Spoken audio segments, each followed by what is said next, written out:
प्रिय मित्रों नमस्कार। स्वागत है आप सभी का आपके अपने चैनल ज्योतिष कुंडली पढ़ना सीखे में। तो जैसा कि आप सभी लोग देख पा रहे हैं कि आज हम बात करेंगे शुक्र की। शुक्र आपकी कुंडली में कहाँ बैठा है, वो कहाँ दृष्टि डाल रहा है और कैसे कैसे फल दे रहा है, ये आज हम सीखेंगे। तो सबसे पहले हमें ये देखना होगा कि आपकी कुंडली में वो कहाँ बैठा है और कहाँ दृष्टि डाल रहा है। तो देखते हैं कि देखिए ये सभी ग्रह लिख रहे हैं और ये उनकी दृष्टियाँ लिख रही हैं। अब आज हम बात सिर्फ शुक्र की करते हैं। तो शुक्र को सिर्फ एक ही दृष्टि प्राप्त है, 7वीं दृष्टि। अब हम ये कैसे जानेंगे कि उसकी दृष्टि कहाँ पड़ रही है, तो चलिए एक उदाहरण लेते हैं। ये देखिए जैसे कि सामने आप देख पा रहे होंगे कि शुक्र मैंने यहाँ लिखा हुआ है लग्न में, पहले घर में। ये पहला घर हमेशा यही रहता है, दूसरा तीसरा चौथा इसी क्रम में ये चलते हैं घर। तो जब हमने देखा कि शुक्र जहाँ भी बैठता है वहाँ से अपनी 7वें घर पर भी वो दृष्टि डालता है, वहाँ के भी फल देता है।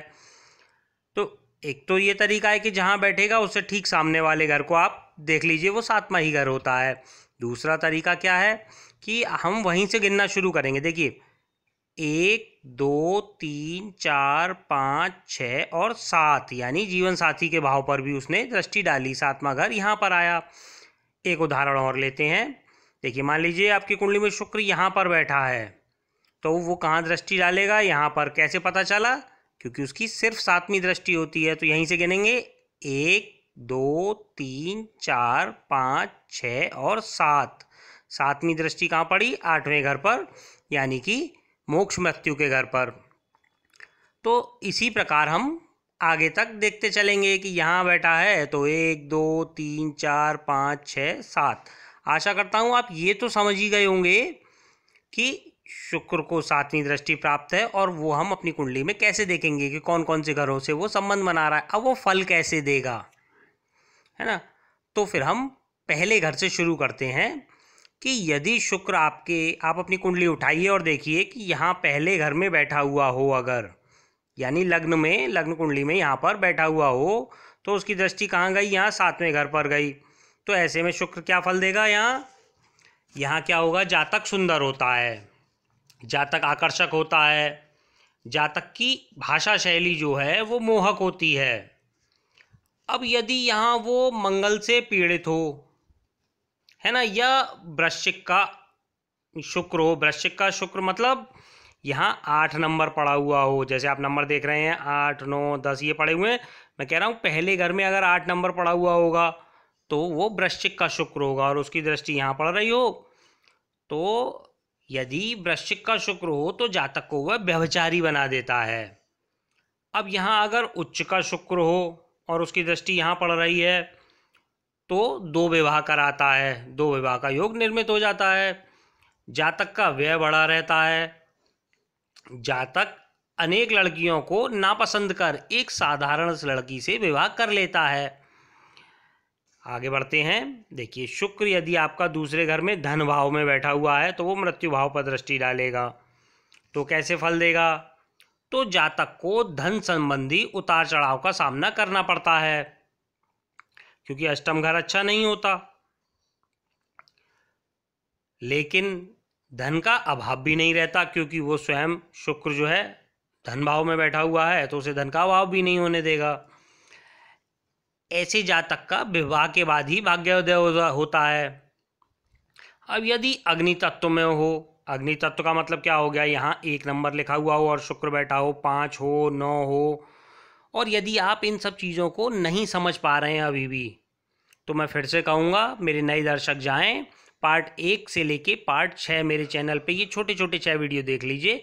आपको शुभ अशुभ तत्व, स्त्री राशि, पुरुष राशि, ये सब कुछ समझ में आ जाएगा। उसके बाद ये वीडियो भी आसान लगेगा। तो हम बात कर रहे थे कि यदि यहाँ पर अग्नि तत्व में हो शुक्र और उसकी दृष्टि यहाँ पड़ रही हो तो जातक को नौकरी से लाभ होता है और उसकी धर्म में रुचि होती है। जातक को कपड़ों का शौक होता है, अच्छे अच्छे कपड़ों का, अपने पहनावे का शौक होता है। अब यदि यहाँ पर शुक्र अंशों से बलवान हो तो धन मान यश सब कुछ प्राप्त हो जाता है। अब हम आगे बात करेंगे, शुक्र यदि यहाँ तीसरे भाव में बैठा हो, पराक्रम के भाव में, छोटे भाई बहनों के भाव में, और उसकी दृष्टि भाग्य भाव पर जा रही है, ये भाग्य भाव होता है, धर्म भाव होता है, तो कैसे फल देगा, यानी नवे घर पर दृष्टि होगी तो कैसे फल देगा। तो जातक मित्रों पड़ोसियों की सहायता प्राप्त कर लेता है।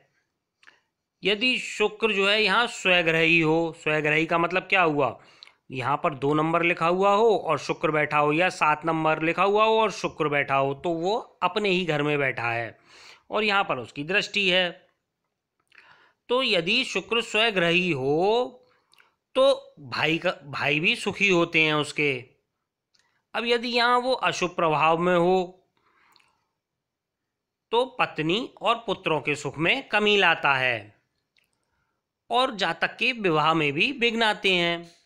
अब हम आगे बढ़ते हैं, आगे बात करेंगे, माता वाहन मकान के घर में शुक्र बैठा हो, सुख के घर में शुक्र बैठा हो और कर्म के भाव पर वो दृष्टि डालेगा, तो कैसे फल मिलेंगे।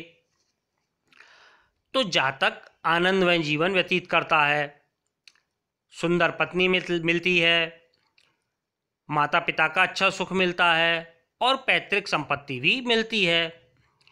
उसके जीवन में प्रेमिकाओं का गहरा संबंध होता है।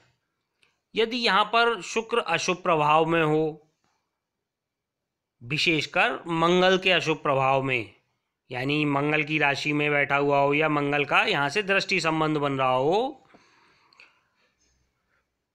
तो क्या होता है, तो प्रेम प्रसंगों के कारण बदनामी होती है और जीवन के अंतिम वर्षों में अत्यधिक व्यय करके भी वह स्वस्थ नहीं रह पाता, यानी वो अंतिम वर्षों में रोगी रहता है। अब हम बात करेंगे, शुक्र यहाँ 5वें घर में, पुत्र के घर में, प्रेम के घर में, संतान के घर में बैठा हुआ हो और आय भाव पर यहाँ दृष्टि डाल रहा है, तो कैसे फल मिलेंगे यहाँ के। तो जातक खुले हाथों से धन व्यय करने वाला होता है, वैभवपूर्ण जीवन जीना चाहता है, ऐशो आराम की जिंदगी चाहता है, जातक कामुक भी अधिक होता है। अब यदि यहाँ शुक्र बलवान हो और उसकी दृष्टि यहाँ पड़ रही हो तो जातक का प्रेम विवाह होता है। यदि शुक्र वृषभ कन्या मकर, यानी वृषभ का मतलब हो गया यहाँ 2 नंबर लिखा है, कन्या का मतलब हो गया यहाँ 6 नंबर लिखा है और मकर का मतलब यहाँ पर 10 नंबर लिखा हुआ हो और शुक्र बैठा हुआ हो, तो पुत्र सुख में कमी रहती है। अब यदि शुक्र मंगल के साथ अशुभ योग करे, यानी मंगल की दृष्टि में हो, यहाँ मंगल साथ में बैठा हुआ हो, है ना, किसी भी प्रकार से मंगल से उसका जो है अशुभ योग हो रहा हो, तो जातक अपनी पत्नी के अलावा भी अन्यत्र अपने संबंध स्थापित करता है, उसे सट्टा लॉटरी से भी धन लाभ होता है।